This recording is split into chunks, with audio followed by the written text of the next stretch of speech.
En diversos pueblos de México, como parte de las diferentes tradiciones, se acostumbra a volar globos aerostáticos de papel para celebrar diversos festejos, llamados globos de Cantoya.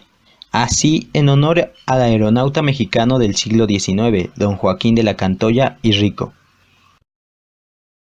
¿Te has preguntado alguna vez por qué vuelan los globos de Cantoya? Para ayudarnos a contestar esta pregunta debemos entender el fundamento teórico del comportamiento de los gases. Los científicos tratan de dar explicaciones que sean consistentes con sus observaciones, y para ello elaboran modelos. Un modelo que nos explica el comportamiento de los gases es la teoría cinético-molecular, TCM. La historia de dicha teoría se remonta a 1738, cuando Daniel Bernoulli dedujo la ley de Boyle, aplicando a las moléculas las leyes de movimiento de Newton, pero su trabajo fue ignorado durante más de un siglo. Los experimentos de Joule demostraron que el calor es una forma de energía e hicieron renacer las ideas sostenidas por Bernoulli, y en el periodo entre 1848 y 1898, Joule, Clausius, Maxwell y Boltzmann desarrollaron la idea cinético-molecular, también llamada teoría cinética de los gases, que se basa en la idea de que todos los gases se comportan de la misma manera en lo referente al movimiento molecular. La teoría cinético-molecular consta de 5 postulados que describen el comportamiento de las moléculas en un gas. ¿Qué significan estos postulados? Según el modelo cinético-molecular, todo material que vemos está formado por partículas muy pequeñas llamadas moléculas. Estas moléculas están en movimiento continuo y se encuentran unidas por la fuerza de cohesión. En el estado sólido, las moléculas están muy juntas y se mueven oscilando alrededor de unas posiciones fijas. Las fuerzas de cohesión son muy grandes.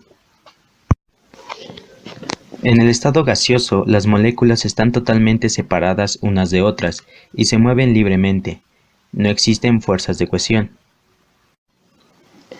La energía de la materia, su fuerza de cohesión y el movimiento de las moléculas dependen de la temperatura. Es por eso que podemos lograr pasar una materia del estado líquido al gaseoso y del sólido al líquido, si aplicamos la cantidad de energía necesaria en forma de temperatura.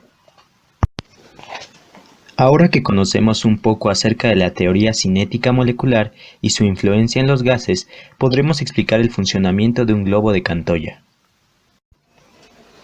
El globo de Cantoya es un pequeño globo aerostático hecho generalmente de papel china con una llama dentro. Es una burbuja de aire caliente atrapada en el papel. La flama calienta la masa de aire atrapada en el recipiente, en este caso el globo. Gracias a esto, si se modifica su densidad respecto al aire que le rodea, el aire del interior de la vela es menos denso que el de afuera y el globo flota. Pero, ¿cómo ocurre esto? Para explicarlo debemos utilizar la deducción de las leyes de los gases a partir de la teoría cinética molecular. Existen diferentes leyes que explican el comportamiento de los gases con respecto a sus propiedades, presión, temperatura y volumen. Por ejemplo, la ley de Boyle-Marriott.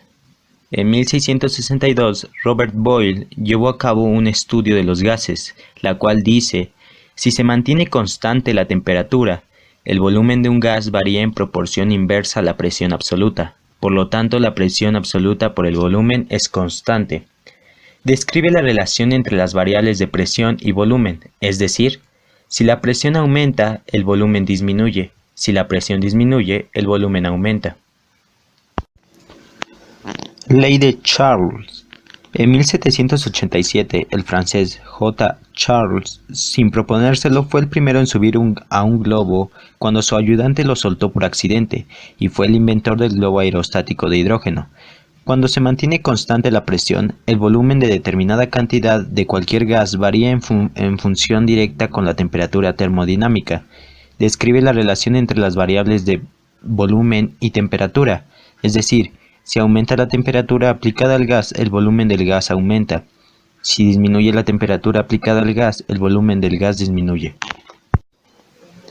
Ley de Gay-Lussac. En 1802, Gay-Lussac con solo encerrar un gas en un matraz y obturando con un líquido el conducto por donde se ejerce la presión atmosférica y posteriormente calentando un poco el conjunto, observó el aumento de volumen del gas, afirmando que, cuando se mantiene constante el volumen, la presión absoluta de determinada cantidad de cualquier gas varía en relación directa con la temperatura termodinámica.